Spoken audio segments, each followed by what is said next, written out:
When a Hollywood legend walks onto a late-night stage, you expect respect.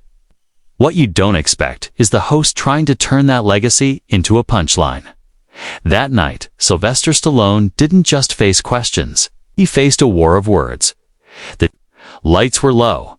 The jazz band rapped its intro. Jimmy Kimmel stepped out with his trademark grin. Tonight, we've got a very special guest. The man who made mumbling an art form. Rocky himself, Sylvester Stallone. The crowd erupted. Stallone strode out in a black blazer over a deep maroon shirt, still magnetic after all these years. He waved, sat down, and offered a gravelly, "Good to be here." "Good to have you, Sly," Jimmy replied. "I was told you'd bring wisdom, experience a few unintelligible syllables, maybe a protein shake." Polite laughter. Stallone smirked, left the shake backstage. "Didn't want to outshine your green juice, Che," Jimmy said. "So, the new movie, another action flick? Or did you finally decide to make something with plot?" Stallone's tone stayed even. "It's about redemption. A veteran confronting the ghosts of his past. Something rooted in real-world pain." Jimmy feigned awe. "Deep. And here I thought it was just another excuse to flex your biceps." "Sometimes pain needs muscle," Stallone said, his voice like steel. "Not to show off, to carry the weight." The temperature in the room shifted. Jimmy leaned in. "Wow, poetic. Did Rambo teach you that? Or Rocky?" Stallone's eyes locked on him. "Funny. I always thought comedy should punch up, not down." The audience let out a low ooh. Jimmy tried to laugh it off. "Just having fun." "Want to get body slammed on live TV?" "Don't worry," Stallone replied. "I only hit when it's scripted." The tension climbed. Jimmy pushed again. "You wrote the first Rocky in 3 days, right? Did you just run out of crayons?" The room froze. "I wrote it while sleeping in a bus terminal," Stallone said calmly. "Trying to sell my dog so I could eat. Crayons weren't really the priority." Silence. "Then, sometimes you crack jokes, Jimmy. Sometimes you crack dignity. Be careful which one you're breaking tonight." The gloves were off. Jimmy smiled thinly. "You should do stand-up, Sly. That comeback was almost intelligible." "And you should try sincerity sometime," Stallone shot back. "Might shock your audience." The crowd roared. Jimmy pressed harder. "Let's be honest. You've made more sequels than Hollywood has ideas. Ever think of just letting it go?" "I keep telling stories people want to hear," Stallone said. "Maybe that's what bothers you. Or maybe it's that you keep playing the same guy with a new haircut. Better than being a new haircut with the same jokes." The audience erupted again. Jimmy's smile tightened. "Don't you worry, people see you as a punchline. Only when hosts like you try to write the jokes." Rocky wasn't just a film. It was hope for a lot of people who had none. Applause broke out, loud and sincere. Jimmy tried one last jab. "But you're a millionaire now. Isn't it a bit rich to talk about struggle?" "Struggle doesn't expire with a paycheck," Stallone said. "It leaves scars, and it teaches you to recognize when you're being used for someone else's punchline." Jimmy paused, suddenly unsure. "You think I'm using you? You tell me."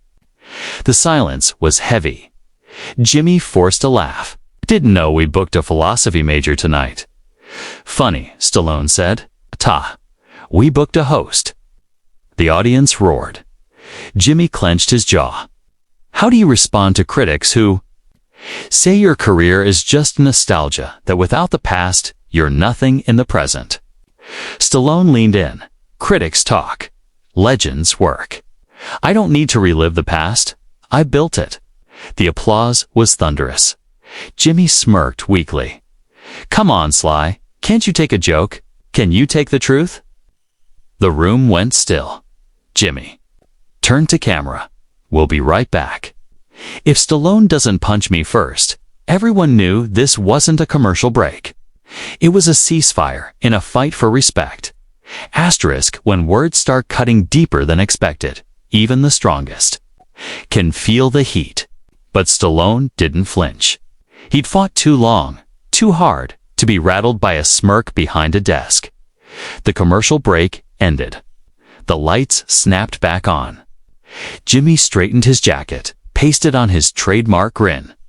"We're back with the one and only Sylvester Stallone," he said. A pause, then the jab. Voice therapy. The man, the myth. What is it now? An 80-something-year-old action figure. The crowd laughed. Stallone didn't. Better to be carved from stone than made of plastic. Jimmy? The applause came sharper this time, loyalty in every clap. Jimmy noticed the shift. "Your fans are intense," he said.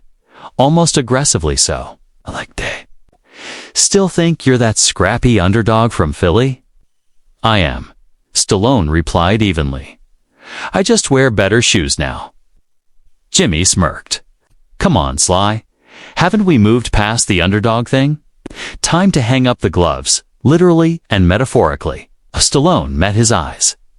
"You ever tell a soldier to hang up his boots because the war makes you uncomfortable?" The room went still. "I don't think making Rocky X qualifies as war," Jimmy said. "It does," Stallone shot back. "When you're fighting cynicism, apathy, and the belief that people like me can't still inspire." The audience roared.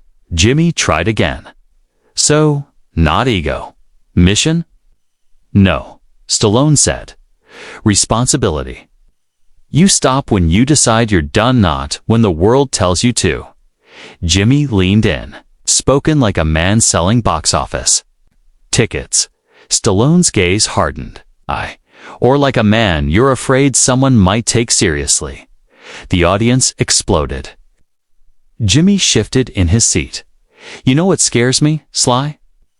That people think your on-screen persona is who you are. That Rocky is real." Stallone leaned forward, slow and deliberate.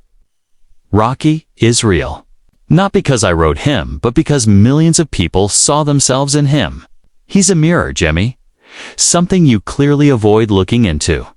The silence was electric. Jimmy forced a laugh. "It's just TV, man." Stallone's voice dropped. "Maybe that's the problem. You treat everything like a punchline, even the people who came here with a story worth telling."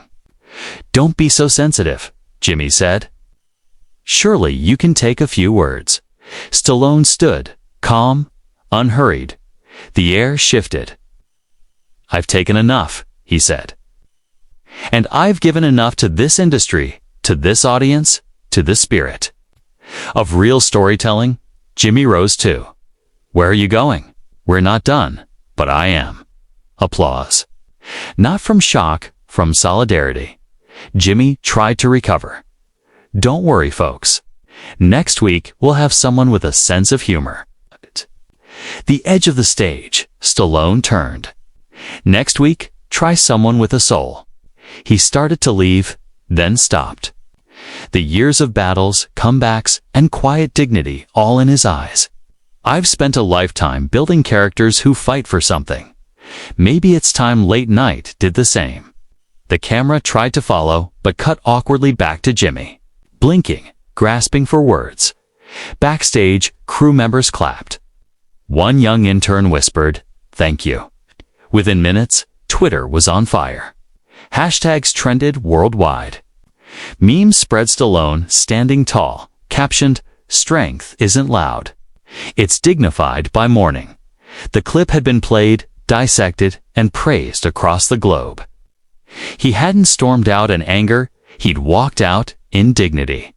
And everyone watching knew they'd just seen something real.